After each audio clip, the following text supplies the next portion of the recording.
Friends, எல்லோரும் எப்படி இருக்கீங்க? எல்லாருமே நல்லா இருக்கும் கடவுள்கிட்ட வேண்டிக்கிறேன். எல்லாம் வாய்ப்பு டைம் இல்லையா? கிளம்பியாச்சுங்க.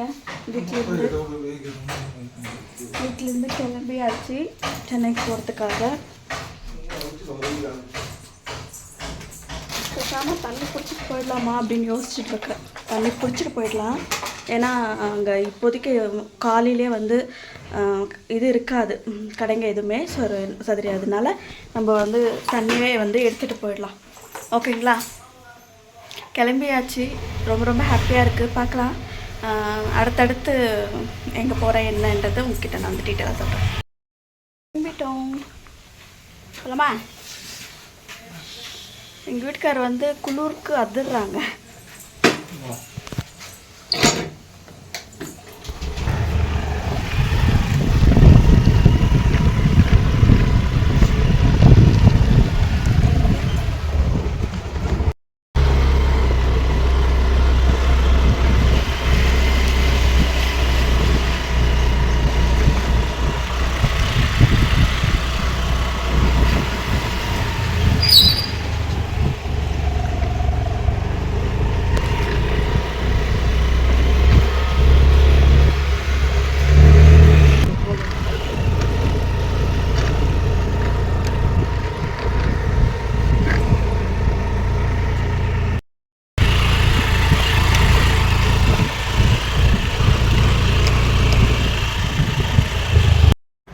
ஓகே, வாங்க நம்மளோட ட்ராவல் வ்ளாக் ஸ்டார்ட் பண்ணலாம். இது தாங்க எங்களோட ஊர். ஐ மீன் நான் வளர்ந்த வீடு அப்படின்னா இது தான். இது வந்து கொஞ்சம் முன்னாடி இருக்கும். என்னோடய வீட்டோட ரோட்டை கூட உங்ககிட்ட காமிக்கணுன்ட்டு காலையிலேயே நாங்கள் வந்து 6 மணிக்கே வந்து கிளம்பிட்டோம். சென்னை பஸ் வந்து 5:30 இல்லைன்னா 6 மணிக்கு வந்து அங்கே இருக்கும். நான் போகிற நேரம் 6:30க்கே வந்து அங்கே நின்றுக்கிட்டு இருந்துச்சு, எடுத்துகிட்டு இருந்தாங்க பஸ்ஸை. அப்படியே பாதிலேயே போய் நான் வந்து ஏறிக்கிட்டேன்.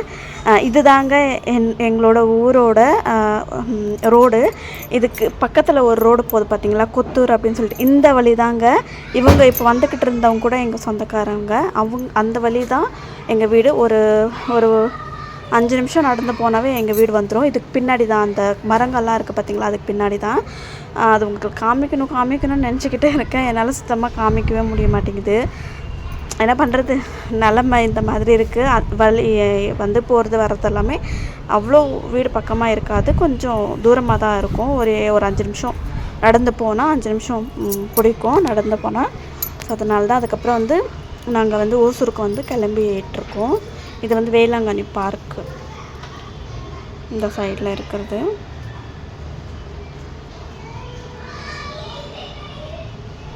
ஃபுல்லாக இப்போ எல்லாமே நிறையவே வந்து மாற்றிட்டாங்க. ரொம்ப நீட்டாக க்ளீனாக வச்சுருக்காங்க. நீங்களே ரோடை பார்க்கும்போது தெரிஞ்சிருக்கும்னு நினைக்கிறேன். மார்னிங் டைமில் வந்து அந்தளவுக்கு வந்து பைக்ஸோ வண்டியோ எதுவுமே வராது.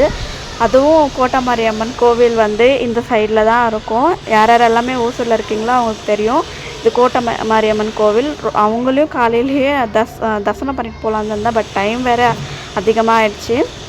அப்படியே நான் வந்து வண்டியிலேருந்தே கும்பிட்டுக்கிட்டு போனேன். இங்கே பாருங்கள், இந்த ரோடெல்லாம் எவ்வளோ கலீஜாக இருந்துச்சு. எல்லாமே வந்து க்ளீன் பண்ணிகிட்டு இருந்தாங்க. அதுக்கப்புறம் வந்து இது ARS சில்க்ஸ்ன்னு இருக்கும். அந்த சைடில் தான் வந்து இங்கே போவோம். ஏன்னா ஓசூர் டைரெக்டாக உள்ளே வந்து நாங்கள் இந்த வந்து ஷார்ட்கட். இது வந்து மெயின் ரோட்லலாம் நாங்கள் வந்து போக மாட்டோம். இது வந்து சின்ன ஒரு ஷார்ட்கட் மாதிரி இருக்கும். அங்கே போகணும் அப்படின்னா டைரெக்டாகவே பஸ் ஸ்டாண்டுக்கே வந்து இதாகிடும். இது வந்து கரெக்டாக 6:20 மேலே ஆகிட்டு இருந்துச்சு. நானும் வந்து ஏன்னா ட்ராவல் ஃபுல்லாக லென்த்தாக இருக்கும். எங்கே இடத்த நிப்பாட்டுவாங்களா இல்லைன்னு தெரியல. அதனால அங்கேயே வந்து பாத்ரூம், தண்ணி தேவையானது எல்லாமே நான் வந்து எடுத்துக்கிட்டே வந்து போயிட்டேன். அதுக்கப்புறம் வந்து கொஞ்சம் ரிலாக்ஸ் ஆச்சு. இங்கே பாருங்கள், இதுதான் ஓசூர் பஸ் ஸ்டாண்ட். நாங்கள் வந்து எங்கே சென்னை பஸ் நிற்கிதோ அங்கே போயிட்டு வந்து நாங்கள் வந்து கேட்டோம். அதுக்கப்புறம் கேட்டுட்டு வந்தும் உட்காந்துட்டேன். பஸ் கண்ணு வந்து சரியான வீக்கம். என்னால் முடியல. காலெல்லாமே வந்து ஒரு மாதிரி வீங்கிற மாதிரி ஆயிடுச்சு. எனக்கு என்ன பண்ணுறதுன்னே எனக்கு தெரியலைங்க. இது வந்து ஓசூரோட மலைக்கோயில்னு சொல்லுவோம். அதை வந்து கொஞ்சமாக தெரிஞ்சிச்சின்னு சொல்லிட்டு நான் உங்ககிட்ட வந்து காமிச்சிட்ருந்தேன். மெயின் ரோட்டில் வந்து ஸ்டார்டிங்கில் வந்து போயிருந்தோம். இப்போ எல்லாமே வந்து ரோடு ஃபுல்லாகவே வந்து கலர் பண்ணி ரொம்பவே நீட் அண்ட் க்ளீனாக வந்து வச்சுருக்காங்க. உண்மையாகவே இப்போ ஓசூர் பார்க்க ரொம்ப நீட்டாக இருக்குங்க, அழகாக இருக்குது. அதுக்கப்புறம் எனக்கு இந்த விஷயம் தாங்க எனக்கு ரொம்ப பிடிச்சது. ட்ராவல்ஸில் வந்து எவ்வளோ ப்ராப்ளம்ஸ் வந்தாலுமே இந்த மலை இப்படி பார்க்கும்போது அதுவும் எவ்வளோ நெருக்கத்தில் நான் வந்து வீடியோ எடுத்திருக்கேன்னு பாருங்களேன். பக்கத்தில் தாங்க பஸ் போகிற இடத்து பக்கத்தை ஒட்டி தாங்க இருக்குது. இதில் இருக்கிற வசிச்சுட்டு இருக்கிற மக்கள் வந்து எப்படி இருக்காங்கன்னு தெரியல. மழை டைமில் எப்படியும் வந்து அதிகமாக மழை பெஞ்சிச்சு அப்படின்னா அதுலேருந்து எவ்வளோ மழை வரும்னு உங்களுக்கே தெரியும். பட் இந்த மாதிரி இடத்துல இருக்கிறீங்க அப்படின்னா ப்ளீஸ் தயவு செஞ்சு சேஃபாக இருங்க. பட் இது பார்க்கறதுக்கு மட்டும் அழகாக இருக்குது. ஆனால் மழை வந்துச்சு இல்லை ஏதாவது ப்ராப்ளம் வருது அப்படின்னா கொஞ்சம் கஷ்டம்தான். உங்களுக்கே தெரியும் இல்லைங்களா, சில இடத்துல வந்து மண் தானாக சரியிறது அந்த மாதிரி எல்லாம் நடக்கும். ஆனால் இது இயற்கையாக இப்படி இருக்குது அப்படின்னும் போது பிரமிச்சு தான் நான் வந்து பார்க்குறேன். அதுவும் இல்லாமல் இந்த கல்லுங்க மாதிரி இருக்கும், மலைக்கு மேலே போயிட்டு அங்கே சாமியெல்லாம் வச்சுருப்பாங்க. அதுதான் வந்து இருக்கிறதுலே வந்து ஒரு பெரிய டாஸ்க்குன்னு தான் நம்ம வந்து சொல்லலாம். அது பக்கத்துலேயே எவ்வளோ வீடு கட்டியிருக்காங்கன்னு நீங்களே பாருங்கள். அழகாக இருந்துச்சு. ஆனால் பார்க்கும்போது எனக்கு ரொம்ப ரொம்ப ரொம்ப பிடிச்சிச்சு. அதுக்கப்புறம் வந்து ரொம்பவே நான் வந்து டயர்ட் ஆகிட்டேன். என்னோடய ஃபேஸை பார்த்தாவே உங்களுக்கே தெரியும்னு நினைக்கிறேன். கொஞ்சம் வந்து வீக்கம் வந்து கம்மியாக இருந்துச்சு. அதுவும் இல்லாமல் ரொம்ப தலை வந்து ரொம்ப சூடாகிடுச்சு. எனக்கு என்ன ஆயிடுச்சுன்னா ஃபீவரு, வாமிட்டிங்கு. அன்றைக்கி நைட்டே ஃபுல்லாகிடுச்சு. நான் போகக்கூடாது அப்படின்னு தான் நினச்சேன். பட் இல்லை, சொல்லியாச்சு. அதுவும் இல்லாமல் கோவிலுக்கு வேறு போகிறோங்களா, அது எதுக்கு போகிறேன் என்னன்றது உங்களுக்கு வந்து நெக்ஸ்ட்டு விலாகில் வந்து உங்களுக்கு நான் அப்டேட் பண்ணுறேன். நெக்ஸ்ட்டு கண்டிப்பாக வந்து உங்களுக்கு வந்து நான் சொல்லுவேன். அதுக்கப்புறம் பார்த்தீங்க அப்படின்னா நாங்கள் வந்து பஸ் ஸ்டாண்டுக்கு வந்து வந்துட்டோம். கிருஷ்ணகிரி பஸ் ஸ்டாண்டு இது. வந்ததுக்கப்புறம் ஸ்நாக்ஸ் எல்லாமே அங்கே இருந்துச்சு. உங்களுக்கே தெரியும் எனக்கு அலர்ஜி ஆகுதுன்னு சொல்லிட்டு நான் எதுவுமே வந்து எடுக்கலை. என் கால் ஃபுல்லாக வந்து வீங்கிட்டு என்னால் சுத்தமாக கால் கீழே வைக்க முடியல, செருப்பு போட முடியல. ஃபஸ்ட்டு என் கையில் போட்டிருந்த மோதிரம் எல்லாமே முதல்ல கொண்டு நான் கழட்டி வச்சுட்டேன். ஃபுல்லாக ரெட்டிஷாக பிங்காக உள்ளங்கை எல்லாமே அந்த மாதிரி ரொம்ப அதிகமாக ஆனதுமே எனக்கு பயமே வந்துச்சு. அதுக்கப்புறம் டேப்லெட் கொடுத்துருந்தாங்கன்னு சொல்லிட்டு 12 மணிக்கு தாங்க வந்து வண்டியே நிப்பாட்டினாங்க. உருளைக்கிழங்கு, அதுக்கப்புறம் வந்து புளி சாதம் வந்து வாங்கியிருந்தேன். லெமன் சாதம் கேட்டிருந்தேன், அங்கே இல்லை அப்படின்னாங்க. இந்த தோசை பூரி அதெல்லாமே சாப்பிட்டா ஆயில் ஐட்டம் அப்படின்றதுனால நான் எதுவுமே வந்து சாப்பிடல.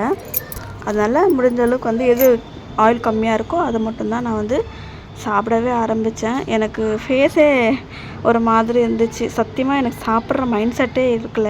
ஏன்னா தொண்டையும் வேறு வலிக்குது, சாப்பாடும் வந்து அந்தளவுக்கு வந்து டேஸ்ட்டாக இல்லை. அந்த உருளைக்கிழங்கு வந்து கொஞ்சம் நல்லா இருந்துச்சு. அதை கொஞ்சம் சாப்பிட்டு இது வந்து கொஞ்சம் சாப்பிட்டதுக்கப்புறம் தான் கொஞ்சம் அப்படியே சாப்பிட்டேன். ஏன்னா மெடிசன் வந்து கொஞ்சம் பவர்ஃபுல்லான மெடிசன் சாப்பிட்டுட்டதுக்கப்புறம் தான் சாப்பிடணும் அப்படின்னு சொல்லுவாங்க. உங்களுக்கே தெரியும் என்னோடய ஃபேஸு எப்படி மாறிக்கிட்டு போயிட்டு இருக்குது அப்படின்னு சொல்லிட்டு என்னால் சுத்தமாக வந்து ஒரே இடத்துல உட்கார முடியல. அதுக்கப்புறம் என்ன பண்ணிட்டேன்னா பேக் சைடில் வச்சுட்டு அதுக்கப்புறம் தான் நான் இந்த மாதிரி உட்காந்துக்கிட்டே வந்தேன். உண்மையாக இந்த ட்ராவலிங் அப்படின்றது ரொம்ப ரொம்ப ரொம்ப என்னால் முடியல அந்த விஷயம் என்னால். ஏன்னா கிட்டத்தட்ட ஒரு 3-4 ஹவர்ஸ்னால் பரவாயில்ல, கிட்டத்தட்ட 8 மணி நேரம் 6:30க்கு நான் உட்காந்ததுக்கு கிட்டத்தட்ட 2 மணிக்கு இல்லை 1:30க்கு நான் வந்து இறங்கினேன். சரண்யா அக்கா வீட்டுக்கு வர்றதுக்குள்ளே 1 மணி ஆயிடுச்சு. 1 மணின்ற 2:30 மணி ஆயிடுச்சு. ஏன்னா பஸ் வேறு கிடைக்கல. எனக்கு கை வேலை வலிச்சிச்சு. பேகுமே கொஞ்சம் ஹெவியாக இருந்துச்சு. என்னால் தூக்கவே முடியலைங்க. கோயம்பேட்டுக்கு வந்துட்டு அக்காவுக்கு வந்து ஃபோன் பண்ணாக்கா என்னால் முடியலக்கா சுத்தமாக அப்படின்னு சொல்லிட்டு, சரி நீ வெளில வந்து நான் ஓலா புக் பண்ணுறேன், நான் புக் பண்ணதுக்கப்புறம் நீ வந்து இது வந்துடு, பஸ்ஸெல்லாம் ஆகாத அப்படின்னு சொல்லிட்டு. உண்மையாக லிட்ரலி நான் ரொம்ப ரொம்ப வெறுத்துட்டேன் இந்த ட்ராவலை. ஏன்னா உடம்பு சரியில்லைன்றதை தாண்டி எனக்கு ரொம்ப வந்து கை கால் வந்து வீக்கமாகிட்டு உதிர ஆரம்பிச்சிருச்சு. அதுக்கப்புறம் ஆட்டோவில் வந்து அந்த அண்ணாவே பார்த்துட்டு என்னக்கா ஆச்சு, உங்களால் முடியலன்னா சொல்லுங்கள், ஏதாவது வாங்கி தரேன் அப்படின்ற அளவுக்கு வந்து அவங்களே சொல்லிட்டாங்க. ஏன்னா ஃபேஸ் வந்து அவ்வளோ வீங்கி போயிட்டு இந்த பாண்டா மாதிரி ஆகிட்டு இருந்துச்சு. அதுக்கப்புறம் இல்லைங்கண்ணா வீட்டுக்கே கூப்பிட்டு போயிடுங்க, நான் கொஞ்சம் நேரம் ரெஸ்ட் எடுத்தேன்னா எனக்கு சரியாக போயிடும் அப்படின்னு சொல்லிக்கிட்டு அவங்களும் பேசிக்கிட்டு இருந்தாங்க. நானும் வந்து பேசிக்கிட்டே வந்துக்கிட்டு இருந்தேன். இந்த வாட்டி ட்ராவலிங் வந்து ரொம்ப ரொம்ப ரொம்ப மோசங்க. நிஜமாகவே இந்தளவுக்கு வந்து மோசமாக இருக்கும் அப்படின்னு சொல்லிட்டு நான் எதிர்பார்க்கவே இல்லை. நாங்கள் நினச்சது ஒன்று, நாங்கள் ஹாப்பியாக இருக்கணும் அந்த மாதிரி அப்படின்னு சொல்லிட்டு, பட் நடக்கிறதே ஒன்று. முடிஞ்ச அளவுக்கு வந்து உடம்பை வந்து கிளியர் பண்ணணுங்க. அதுதான் மெயினில் ஃபுல்லாகவே வந்து இருக்குது.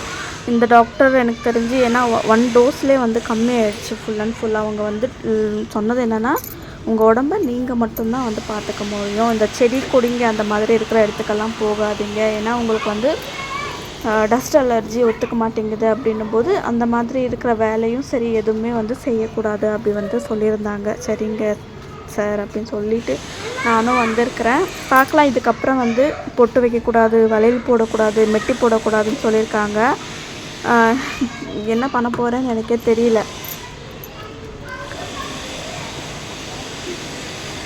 அதுக்கப்புறம் வந்து அடித்து பிடிச்சி சரண்யாக்கா வீட்டுக்கு வந்து நான் கிளம்பிட்டேன்.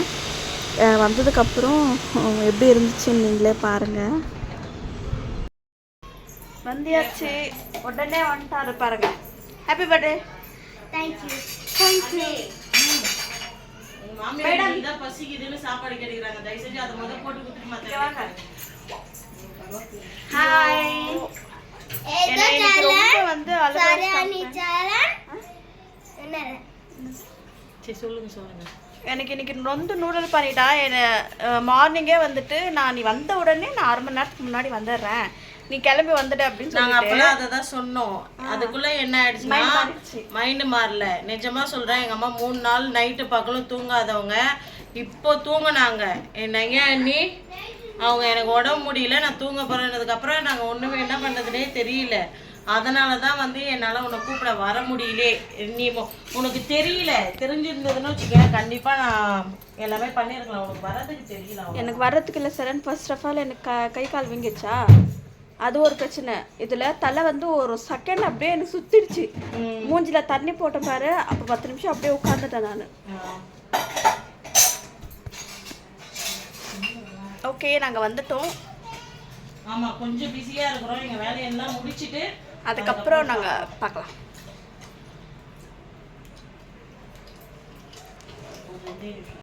ரனிதா பிரிஞ்சா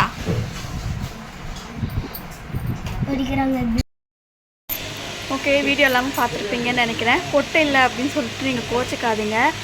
டாக்டர் வந்து என்னை எதுவுமே வைக்கவே கூடாது அப்படின்னு சொல்லியிருக்காங்க. இன்னுமே எனக்கு இந்த இடத்துல எல்லாமே கொஞ்சம் வீக்கம் எல்லாமே இருக்குது. கால்லையுமே கொஞ்சம் வீக்கமெல்லாம் இருக்குது.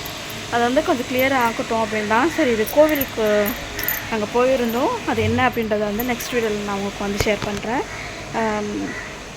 அந்த வெறுக்கலத்தோடு பூக்கக்கூடாது அப்படின்றதுனால நான் வந்து வீடியோ இது பண்ணியிருந்தேன். வீடியோன்னு வந்து கோவிலுக்கு வந்து போயிருந்தேன். நான் இந்த மாதிரி நல்லா இருக்கிறேன்னா இல்லை எப்படி இருக்கேன் அப்படின்றத மறக்காமல் சொல்லுங்கள். சோப் போடக்கூடாதா, க்ரீம் போடக்கூடாது, நிறைய விஷயங்கள் வந்து சொன்னாங்க. இதுக்கு வந்து இதில் அலர்ஜிலே வந்து 2 டைப்பில் இருக்குது அப்படின்னு சொல்லியிருக்காங்க. அலர்ஜி வந்து இது நார்மல் அலர்ஜி, ஓகேங்களா, ஆனால் சிவியராக இருக்குது. இதை நான் கண்டுக்காமல் விட்டதுனால. அதுவே வந்து இன்னொரு அலர்ஜினா உயிர் போகிற அளவு கூட அலர்ஜி இருக்குது.